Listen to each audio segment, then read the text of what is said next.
Page 21, Skye Boat Song. All right, introducing you here to dotted quarter notes and a new symbol, the DC fine.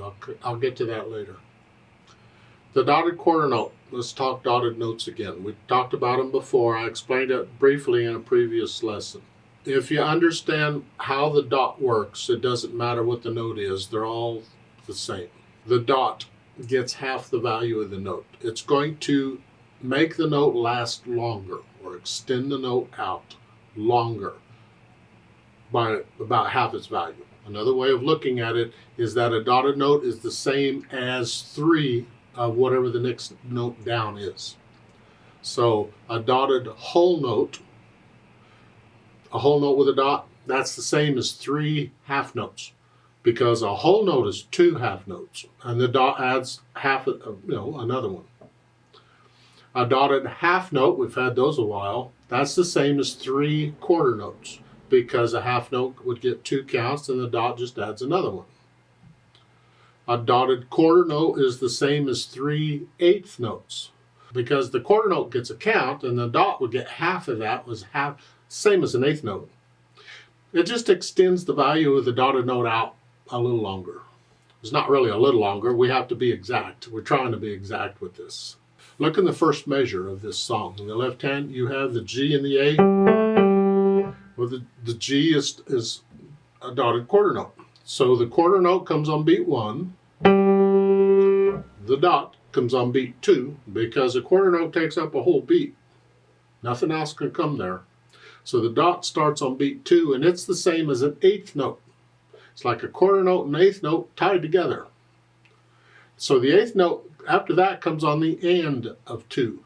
1 and 2 and. 1 and 2 and 3. That's all it is. All dotted rhythms work the same way. So don't make them hard. Really, they're not. What you don't want to do is just estimate it. Well, it's long, short. Because that's not a dotted rhythm. That's something else. 1 and 2 and. 1 and 2 and. Just make sure that short note is short enough. Don't make it longer. So let's look this over and see what we're getting into. I see it's 4 lines long. It's actually longer than that, but I'll talk about that a little later. There's 4 lines of music to deal with. Clef signs are still treble and bass. The time signature is 3/4 time. I see a bunch of dotted rhythms now on half notes and quarter notes and dotted half note. Oh, goody. So the hands are both playing, but only one hand at a time. So I'm going to take both hands together to shorten the video. The left hand starts with 4th finger on G, and I trust you know the names of these notes. That puts the hand here. The right hand, when it comes in, is 2nd finger on a D, and that's here. So we're in middle C position. And it's 1 and 2 and 3 and 1 and 2 and 3 and 1 and 2 and 1 and 2 and 3 and. You get the idea? Second line, the last 2 measures, those G's are tied. You're going to play the first G and hold it down for 6 counts. That'll be fun, I'm sure. And then in the third line, we're taking turns. 1, 2, 1, 2, 3, 1. Okay. Something like that. You go through and do it. I already did. Then go back through it however many times it takes and very carefully work out the hesitations. And when you're starting to get longer pieces like this, it's best that you focus only on those places where you're having trouble. Don't always play the whole thing through. Well, I messed up here on the 3rd line, so I'm going to play it all through again. No, that's a real terrible way to practice, in my opinion. Focus on where you're having problems with. You see, if you practice always, well, I'm going to play it all through. Yes, you get to practice playing it all through again. That's not bad. The problem is you're spending a lot of time practicing what you can already play. And that's kind of inefficient. You need to focus on what you can't play or what you're having troubles with. And then when you iron that out, then go back over and start working on it. Just make sure you've got it all. And again, play this without looking at the keyboard if you can. Then we'll think about the articulation of the phrasing here. That just connect them. Lift up. Just little lift between the phrases. In the third line, there's a lift up. Yeah, just between the phrases, lift up. Then the dynamics. It starts out P. Piano is soft. Whatever you think soft is. And that's the only dynamic they give you. Well, isn't that fun? No, you're not going to play the whole thing at one. Boring. Once you get into it and you start thinking about the interpretation, you can get a little louder and softer if you feel it. For instance, in the first line, maybe I'll start getting louder to the middle of the line and then I come back down. Start here. So I do louder and then I come back down. Nothing says to do that. Nothing says it can't. It's feeling. Maybe I start soft and I just gradually get louder through the whole line.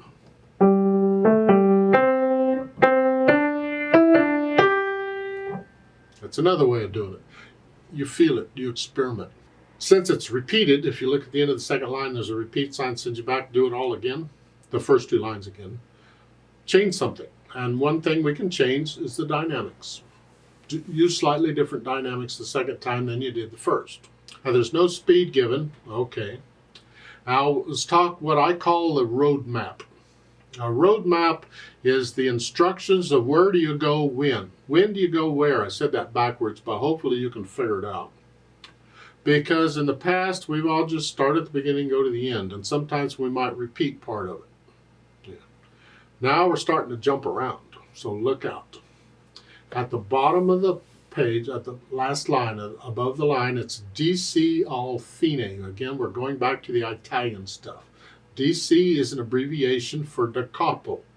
Da capo means go back to the beginning.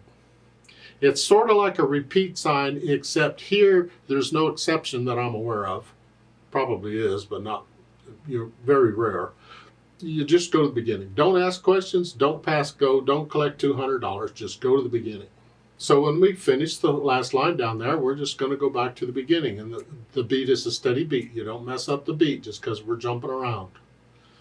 The al fine means to the fine, to the end. Go to the end. It's fine, not fine. It's Italian. It means the end. And you look at the end of the second line, you see fine above the staff. That's it. So what it means is you're going to play the first two lines and then repeat them, because of the repeat sign. Then you're going to play all four lines. Then you go back and you play the first two lines again. But you don't need to repeat it again. Generally, on a DC, we don't do the repeats the second time. Some people do. It's another thing people don't agree on. I don't. I think most people don't. Just, you don't need to do the repeat again. So this is actually 8 lines long. They save space by doing this. They're only printing 4 lines of music. Remember the natural accents? 1, 2, 3. 1, 2, 3. Exaggerate them if you need to, but we'll feel them.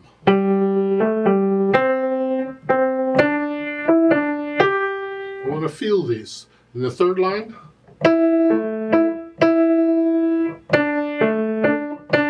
feel these 1, 2, all the way through. While you're playing music, make sure you're feeling the natural accents.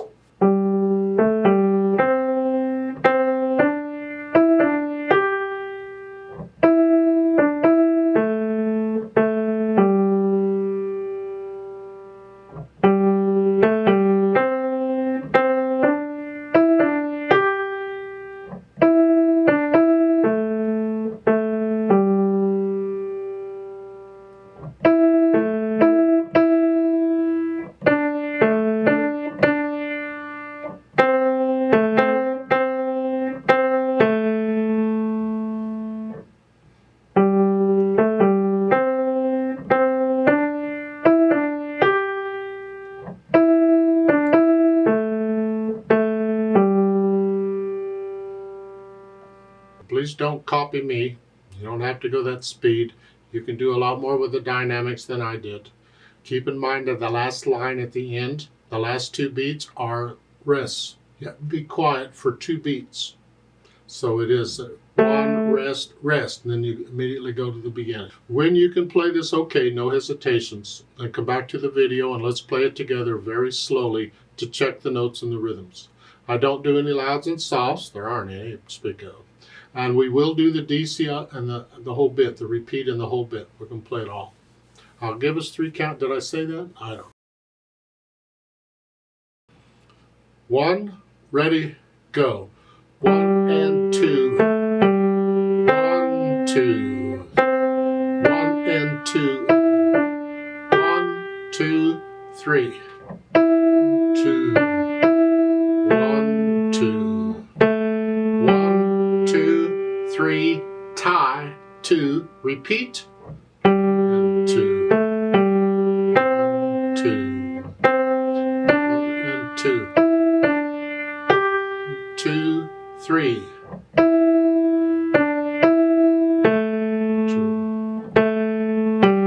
2, 3, tie, 2, 3. 2, 3. 2, 3.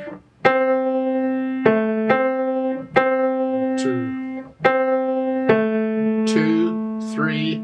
Tie, rest to the beginning. 2, 2, 1 and 2. 1, 2, 3. 2, 2. 1, 2, 3. Tie, 2, 3. Off.